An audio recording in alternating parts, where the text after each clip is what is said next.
नमस्कार दोस्तों। आपका स्वागत करता हूं आप ही के यूट्यूब चैनल में। बारे में यहाँ पर डिस्कशन करेंगे, यानी कि लिस्टिंग डे स्ट्रैटेजी को हम लोग आज यहाँ पर मेनली कवर करने वाले हैं। लिस्टिंग डे स्ट्रैटेजी को मेनली कवर किया जाएगा, जो कि सबसे इंपॉर्टेंट है। तो सबसे पहला चीज़ देखिए, इस चीज़ को जान लीजिए कि लिस्टिंग होने से पहले ये जानना जरूरी रहेगा कि कोल इंडिया की सब्सिडरी कंपनी है बीसीसीएल, एंड दोनों का अगर हम लोग कंपेरिजन करेंगे यहाँ पर, तो कंपैरिजन अगर कीजिएगा तो मार्केट कैप वाइज देखिए बीसीसीएल का मार्केट कैप 10,711 करोड़ का है।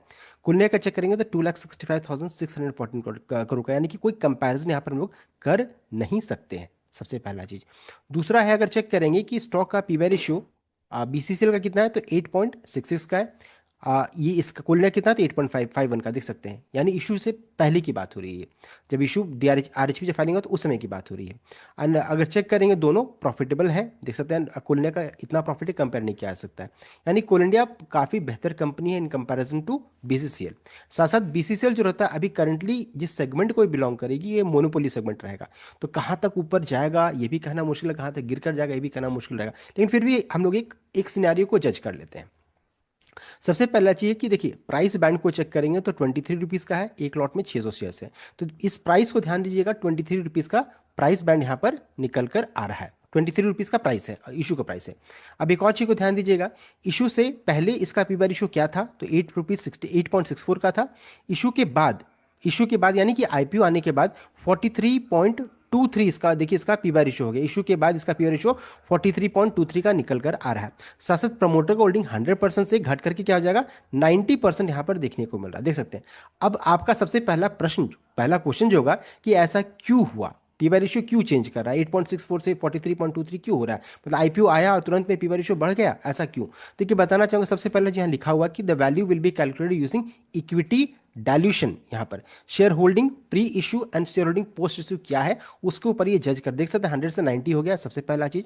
दूसरा है pre IPO EPS is calculated based on pre issue share holding as on date of RHP and latest FY earning as of March 31, 2005। तो जिस समय आरएचपी था उसमें कैलकुलेट किया गया था, उसके बाद बहुत सारे शेयर होल्डिंग में चेंजेस हो रहा है, इस कारण से भी चेंज हो रहा है। साथ ही साथ post issue EPS is calculated based on post issue shareholding and analyze FY earning of September 30th 2005। इसका मतलब है कि जब ये पी बाय रेशियो आरएचपी से पहले अगर चेक करते हैं तो इसका जो इसका रिजल्ट जो था ना उसके बेसिस में जज किया।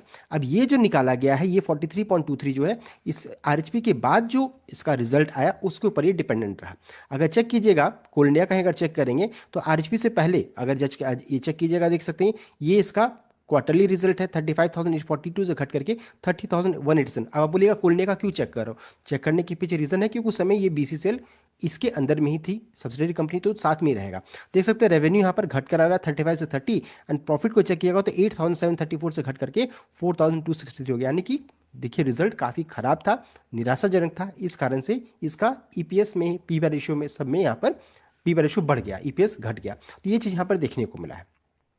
तो रिजल्ट खराब होना ये भी एक रीजन बना, जिस कारण से इसका पीवी रेशियो 43.23 हो गया। तो ये हम लोगों ने चेक कर लिया क्यों ऐसा हुआ है। अब आगे बढ़ते हैं, साथ साथ सब्सक्रिप्शन को चेक करेंगे, बहुत ही शानदार था, ये बताने की जरूरत नहीं है, ये हम लोगों ने कई बार डिस्कस किया। एंड ऐसा सब्सक्रिप्शन था कि किसी को मिला ही नहीं, अधिकतर लोगों को नहीं मिला, बहुत लोगों का ऐसा कमेंट भी आया है। अब आगे बढ़ते हैं, साथ ही साथ देखिए बताना चाहूंगा ये एक मोनोपोली स्टॉक है, इसलिए देखिए ये जज करना कि कहाँ तक ये ऊपर जाएगा या कहाँ तक नीचे जाएगा ये कहना थोड़ा मुश्किल होगा, लेकिन हम लोग यहाँ पर पी बाय रेशियो से थोड़ा कैलकुलेट करने की कोशिश करेंगे, ऊपर ऊपर हम लोग चेक करने की कोशिश करेंगे। साथ ही साथ लिस्टिंग डे वाले दिन ये जरूर चेक कीजिएगा कि जियो पॉलिटिकल सिचुएशन कैसा है, मार्केट का मूड माहौल कैसा है, एंड साथ ही साथ जितने भी आईपीओस प्रीवियस है उनका परफॉर्मेंस कैसा चला, इन सभी चीज़ों को जरूर चेक कीजिएगा, बिकॉज देखिए सब कुछ इसके ऊपर डिपेंडेंट रहता है। तो अब आगे बढ़ते हैं, ये तो हो गया। साथ ही साथ है कि अब अगर इनके कॉम्पिटिटर को चेक करेंगे तो खुद इनके देखिए आरएचपी में बताया गया था कि दो कॉम्पिटिटर का नाम है, एक है अल्फा मेटलर्जिकल रिसोर्सेज, दूसरा है आपका वॉरियर मेटकोल। अगर चेक करेंगे इन दोनों के बारे में तो यहाँ पर देखिए इनका हम लोग चेक नहीं कर सकते हैं, इनका पीवी रेशियो वगैरह हम लोग नहीं कंपेयर कर सकते। उसके पीछे रीजन क्या है कि अल्फा मेटलर्जिकल रिसोर्स जो रहता है ये देखिए न्यूयॉर्क में एक्सचेंज में लिस्टेड है, एंड वॉरियर मेटकोल जो रहता है ये भी देखिए आपका न्यूयॉर्क में लिस्टेड है, तो दोनों से हम लोग कंपेयर नहीं कर सकते हैं। तो हमारे लिए कंपैरिजन करना किससे किससे किया जा सकता है, तो जो इनकी लिस्टेड कंपनी है जैसे कोल इंडिया हो गई, एनएमडीसी हो गया, एमएसटीसी हो गया, इनसे ही हम लोग कंपेयर कर सकते हैं जो इस सेक्टर को बिलोंग करती है। तो हम लोग ये अभी चेक करने वाले हैं। तो अभी देखिए पैरामीटर्स क्या क्या मैंने लिया है, तो देखिए पैरामीटर्स में जो मैंने यहाँ पर ले रहा हूँ वो है एक इशू का प्राइस पहला, दूसरा है कोल इंडिया का पी बाय रेशियो क्या है, इशू से पहले इसका पी बाय रेशियो क्या था, करंट पी बाय रेशियो यानी कि अभी जब लिस्टिंग होगा तो इसका पी बाय रेशियो क्या रहेगा, आफ्टर लिस्टिंग इसका पी बाय रेशियो क्या रहेगा, इंडस्ट्री का पी बाय रेशियो क्या रहेगा, यानी कि कोल इंडिया जो सेक्टर को बिलोंग करती है, साथ साथ लोएस्ट जीएमपी के समय में इसका पी बाय रेशियो क्या है एंड हाईएस्ट जीएमपी के समय इसका पी बाय रेशियो क्या है, वो भी हम लोग चेक करेंगे। सबसे पहले देखिए ये जानना जरूरी है कि ये दोनों कि क्या लोएस्ट एंड हाईएस्ट जीएमपी क्या है, तो चलिए वो भी चेक कर लेते हैं। तो देखिए अभी करंटली अगर चेक करेंगे अभी के समय में इसका जीएमपी क्या बता रहा है, तो मान लीजिए कि जैसे देखिए इशू का प्राइस 23 रुपीज़ का है, जीएमपी 12 रुपये का है, तो देखिए फ्लक्चुएट क्या कर रहा है, 12 रुपीज़ से 14 रुपीज़ के बीच में इसका जीएमपी करंटली फ्लक्चुएट कर रहा है। ये हो गया। अभी अगर चेक करेंगे 12 रुपये का जीएमपी अगर है तो एस्टिमेटेड लिस्टिंग 35 करोड़ में हो सकता है, यानी कि 50% का रिटर्न, यानी 7,200 का एक लॉट में प्रॉफिट बन रहा है। ये हो गया करंट अभी क्या सिचुएशन है। हाईएस्ट जीएमपी को चेक करेंगे तो 14 रुपीज तक ये गया था, यानी कि 37 रुपीज का भाव, 61% का रिटर्न, एक लॉट में 8,400 का प्रॉफिट। लोएस्ट जीएमपी कितना था, तो लोएस्ट जीएमपी देखिए 9 रुपीज के राउंड में था, 9 रुपीज 25 पैसा के राउंड में। उस समय इसका क्या रहता प्राइस, तो लगभग 32 के राउंड में इसका लिस्टिंग होता एंड एक लॉट में 5,500 का प्रॉफिट यहाँ पर बनता है। तो देखिए ये हो गया हाईएस्ट, ये हो गया लोएस्ट, यार यहाँ पर लिस्टिंग होने का चांस, तो इसको याद रखिएगा। अब आगे बढ़ते हैं, अब मेन लिस्टिंग डे स्ट्रैटेजी को रिमूव करते हैं। तो यहाँ पर देखिए सबसे पहला चीज है कि यहाँ पर मैंने क्या रखा है, सबसे पहला है कोल इंडिया। कोल इंडिया का अगर पी बाय रेशियो को चेक करेंगे तो देखिए हम लोगों ने चेक किया था पहली स्टार्टिंग में कि 8.5 पी बाय रेशियो है एंड इसके 8.5 पी बाय रेशियो अगर मान लीजिए 8.5 पी बाय रेशियो अगर रहता है बीसीसीएल का, तो इसका भाव क्या रहता, 4.5 रुपया रहता, 4 रुपीज 50 पैसा के अराउंड में रहता। अभी प्रीवियस पी बाय रेशियो क्या है, हम लोगों ने चेक किया था जो आरएचपी के समय में कि इन्होंने बताया था कि 8.7 या 8.67 कुछ बताया था, तो 8.7 मान लीजिए, 8.6 मान लीजिए, जो भी है। तो देखिए इसका प्राइस क्या रहता, 4 रुपये 70 पैसा के अराउंड में रहता, देख सकते हैं, यानी कि इतना कम प्राइस रहता। अभी देखिए इशू का प्राइस इन्होंने क्या रखा है, इशू का प्राइस इन्होंने रखा है 23 रुपीज रखा है।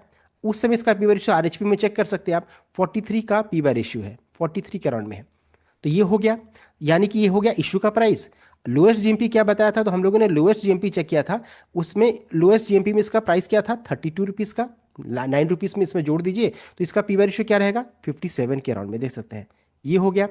लिस्टिंग कहाँ पर होने का चांसेस अभी हम लोगों ने चेक किया था, लिस्टिंग होने का चांसेस जो बन रहा है वो है 35 रुपीज़ के अराउंड में, यानी इसमें इसका पी बाय रेशियो क्या रहेगा, 65 के अराउंड में रहेगा, देख सकते हैं।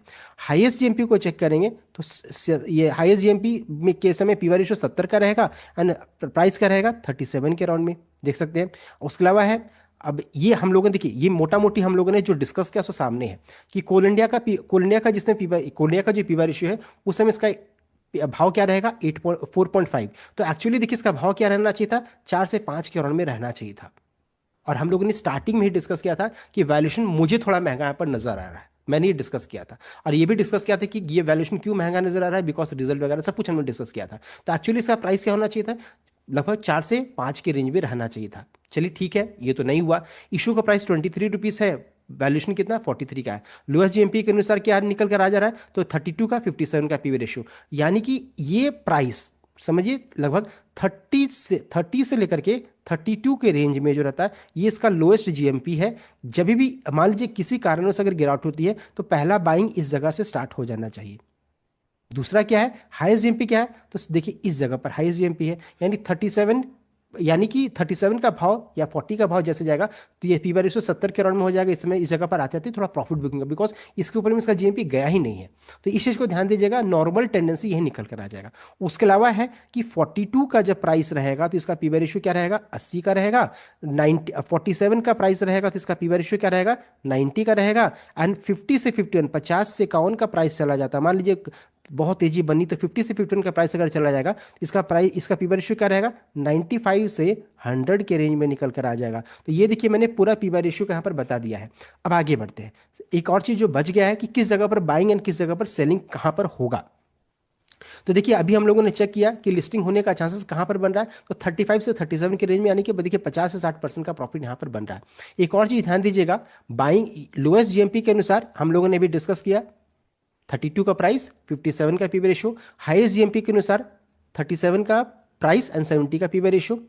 उसके अलावा अगर चेक करेंगे बाइंग और एक कहां पर हो सकता है, मान लीजिए किसी कारण से मार्केट का मूड मॉल बहुत खराब रहा तो ये पी बाय रेशियो भी ध्यान दीजिएगा, 50 का पी बाय रेशियो एंड 27 या 25, मान लीजिए 25 से 25 से 27 के रेंज में जो प्राइस निकल गया, अगर मान लीजिए गलती से अगर गिरावट होती है तो इस रेंज में अच्छी खासी खरीदारी यहां पर हो जाएगी।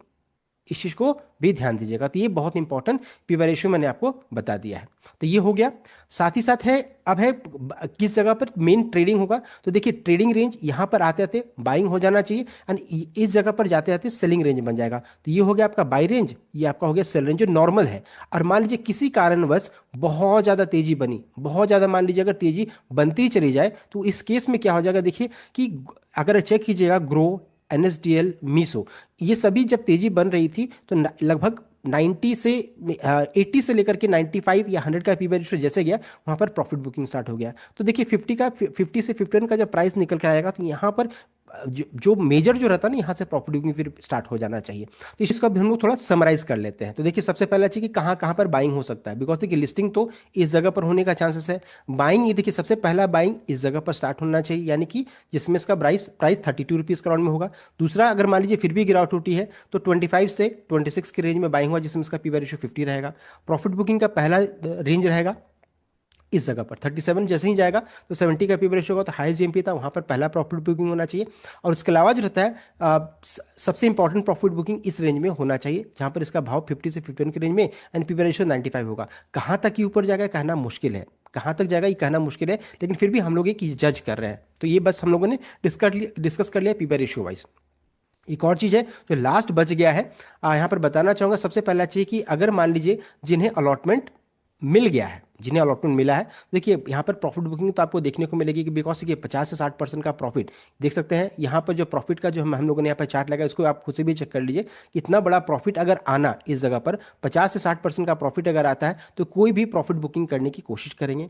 दूसरा चीज़ है कि मान लीजिए आपको प्रॉफिट बुकिंग करने का इच्छा नहीं हो रही है, तो 50%, बहुत तो क्या आप कर सकते हैं कि 50% प्रॉफिट बुकिंग कर ले। जैसे मान लीजिए 600 शेयर्स कंपनी ने इशू किया है एक लॉट में, तो 300 शेयर्स को बेच दिए, 300 को मैंने रख दिया। ये पहला स्ट्रैटेजी है। दूसरा है कि जितना इन्वेस्टेड अमाउंट आपका, जैसे 13,800 एक लॉट में इतना पैसा लग रहा था, इतना पैसा मैंने निकाल लिया, रिमेनिंग को मैंने छोड़ दिया कि मैं लॉन्ग टर्म के बेसिस में काम करूंगा। तो ये देखिए पहला स्ट्रैटेजी जिन्हें अलॉटमेंट मिला है। दूसरा जिन्हें अलॉटमेंट नहीं मिला है, तो देखिए अगर मान लीजिए 30 से 32 के ऊपर में अगर लिस्टिंग होता है, मान लीजिए 32 के ऊपर में लिस्टिंग होता है, तो अपने क्वांटिटी को कंट्रोल कीजिए, ताकि आपके पास इतना पैसा रहे कि अगर गिरावट हो तो आपके पास पैसा बचा रहा है। You should have double triple investment amount to average करने का आपके पास उतना पैसा रहना चाहिए। साथ ही साथ news flow, brokerage target, result का डेट भी चेक कर ली कि क्या रिजल्ट का डेट कब अनाउंस हो रहा है, साथ साथ क्या अपडेट आ रहा है, कैसा मार्केट का सेंटिमेंट है, जियो पॉलिटिकल सिचुएशन कैसा, सब कुछ के अनुसार आप ही काम कीजिएगा।